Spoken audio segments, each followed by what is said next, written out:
ಹೊತ್ತೊಳಗೆ ನ್ಯಾಯ ಹೇಳೋ ನ್ಯಾಯವಂತರು, ನೀತಿವಂತರು, ಮಾನವಂತರು.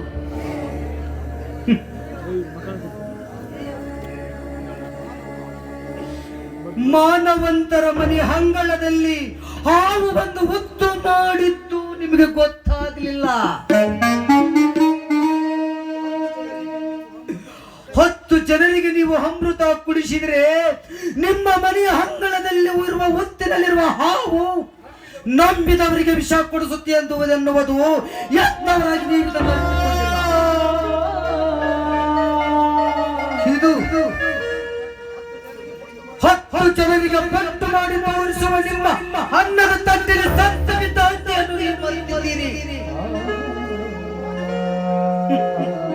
ಇದು ಮಾನವಂತರ ಮನೆತನದ ಕತೆ ಅಲ್ಲ, ಇದು ವ್ಯತೆ. ದಯವಿಟ್ಟು ಈ ರೀತಿ ಮನ ನೋಯುವ ಹಾಗೆ ಮಾತಾಡ್ಬೇಡಪ್ಪ. ಮಹಾದೇವಿ, ನೀನು ಸ್ವಲ್ಪ ಮೌನ ತಾಳಿ ನಿಲ್ಲು. ಮಧ್ಯದಲ್ಲಿ ಮಾತನಾಡಬೇಡ. ಮಾತಾಡಿದ್ರ ಏನು ಮಾತಾಡಬೇಕಾಗಿದೆ ಮಾತಾಡ್ಬಿಡಪ್ಪ, ಮಾತಾಡ್ಬಿಡು. ಯಾಕಂದ್ರ ಮನನೊಂದು ಮಾತನಾಡುವವರ ಮುಂದೆ ಮರಳಿ ಮಾತನಾಡುವುದು ಮಹಾ ತಪ್ಪಾಗುತ್ತದೆಯೋ, ಮಹಾ ತಪ್ಪಾಗುತ್ತದೆ.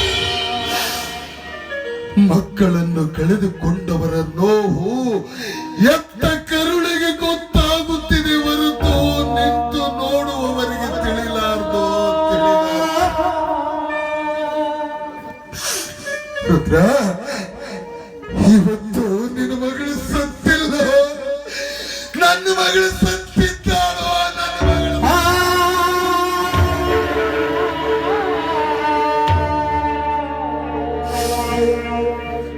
ಮದುವೆ ನಿಂತಿದ್ದು ನಿನ್ನ ಮಗಳ ಮದುವೆಯಲ್ಲೋ, ನನ್ನ ಮಗಳ ಮದುವೆಯೋ, ನನ್ನ ಮಗಳ ಮದುವೆ.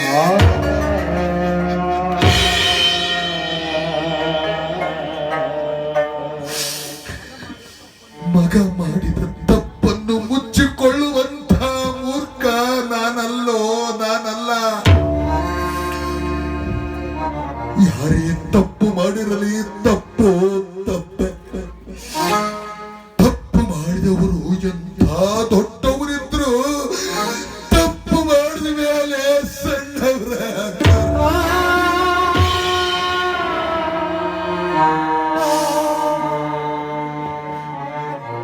ನೀನು ಬರೀ ಬಾಯಿ ಮಾತಿನ ಪೆಟ್ಟಿನಿಂದ ಒಡೆಯುವುದು ಅಷ್ಟೇ ಅಲ್ಲ, ನಿನ್ನ ಕಾಲಲ್ಲಿರುವ ಕೆರವಿನಿಂದ ಹೊಡೆದ್ರು ನಾವು ಒಪ್ಕೊಂತೀವೋ.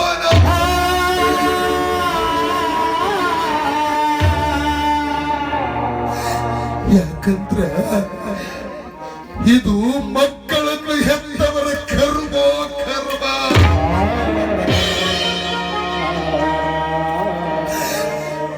ಆ ಕರ್ಮ ಕಳೆದುಕೊಳ್ಳುವುದು ನಮ್ಮ ಧರ್ಮ. ಅಂತಾಗ ನಿನ್ನ ಮಾತಿನಿಂದ ನಾವು ಶಿಕ್ಷಾರ್ಥ. ಆದ್ರೆ ಇಷ್ಟ ನೀನು ಕಳೆದುಕೊಂಡ ಮಾನ ಮಗಳು ಮತ್ತೆ ಮರಳಿ ಬರಲಾರುವ, ಮತ್ತೆ ಮರಳಿ ಬರಲಾರುವ.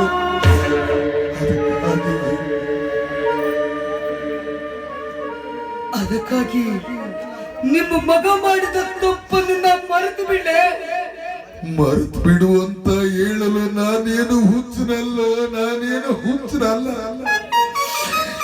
ಎಚ್ಚರ ತಪ್ಪಿ ನನ್ನ ಮಗ ಮಾಡಿದ ತಪ್ಪಿಗೆ ಶಿಕ್ಷೆ ಕೊಡಲು ನನಗ ಬಿಟ್ಕೊಡು, ನನಗ ಬಿಟ್ಕೊಡು.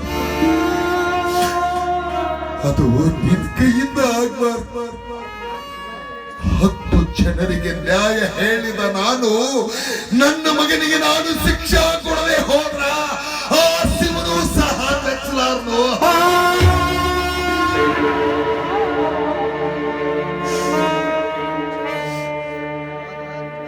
ಅದಕ್ಕಾಗಿ ನಿನ್ನತ್ರ ಒಂದೇ ಒಂದು ಭಿಕ್ಷೆ, ಅದು ಮಾತ್ರ ನೀನು ಇಲ್ಲಂತ ಹೇಳಬಾರ್ದಪ್ಪ. ಏನ್ ಕೇಳಬೇಕಂತ ಕೇಳಿ. ರುದ್ರ, ನನ್ನ ಮಾತು ನಡೆಸಿಕೊಡ್ತೀನಿ ಅಂತ ನನಗೆ ಮಾತು ಕೊಡು, ನನಗೆ ಮಾತು ಕೊಡು. ಆಯ್ತ್ರಿ, ಏನ್ ಕೇಳ್ಬೇಕಂತ ಕೇಳ್ರಿ.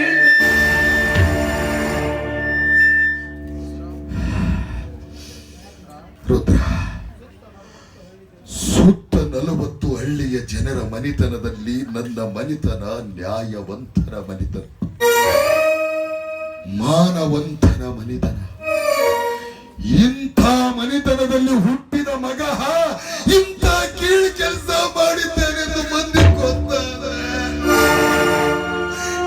ನನ್ನ ಮನಿತನದ ಮಾನ ಮಣ್ಣು ಪಾಲಾಗಿ ಹೋಗೋ, ನನ್ನ ಮನಿತನದ ಮಾನ ಮಣ್ಣು ಪಾಲಾಗಿ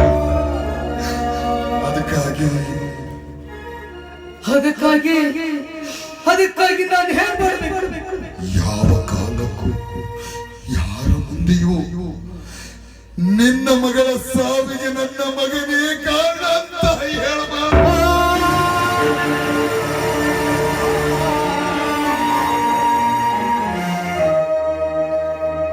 ಇದು ಆತ್ಮಹತ್ಯೆ ಅಲ್ಲ, ಇದು ಆಕಸ್ಮಿಕ ಸಾವು ಅಂತ ಮುಚ್ಚಾಕಬೇಕು. ಮದುವೆಗೆ ಬಂದ ಜನರಿಗೆ ಹೇಳಿ ಕಳಿಸುವ ಜವಾಬ್ದಾರಿ ನಿಂತು.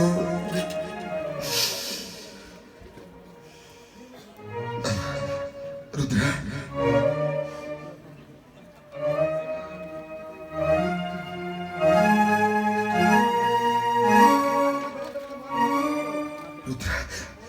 ನನ್ನ ಮನೆತನದ ಮಾನ ಉಳಿಸಿಕೊಡುವಂತ ನಿನ್ನ ಹತ್ರ ನಾನು ಕೈ ಮುಗಿದು ಕೇಳ್ತೀನೋ, ಕೈ ಮುಗಿದು ಕೇಳ್ತೀನಿ.